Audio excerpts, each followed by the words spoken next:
La phrase de Jean-Paul Sartre « L'homme est condamné à être libre » est l'une des citations les plus connues de la philosophie existentialiste. Elle résume une idée fondamentale selon laquelle l'être humain, en tant qu'existence consciente, est à la fois totalement libre et accablé par cette liberté.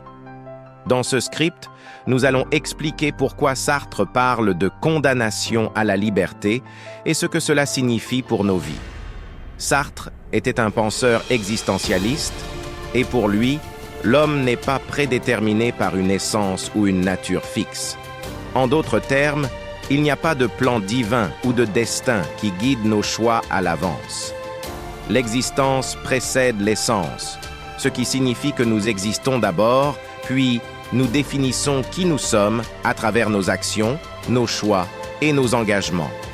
La liberté pour Sartre est donc totale, mais cette liberté n'est pas toujours une bénédiction.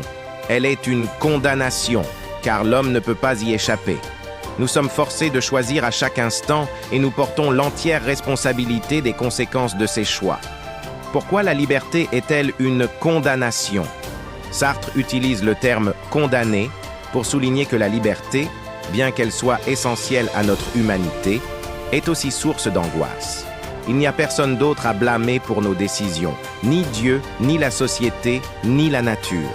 Nous sommes seuls à déterminer le sens de notre existence. Cette responsabilité totale peut être écrasante, car chaque choix que nous faisons est un acte qui nous définit. Ainsi, l'homme est condamné à être libre, signifie que l'humain est inévitablement confronté à sa liberté et à la nécessité de faire des choix. Nous ne pouvons pas fuir cette liberté, et c'est à travers nos décisions que nous construisons notre vie et notre identité.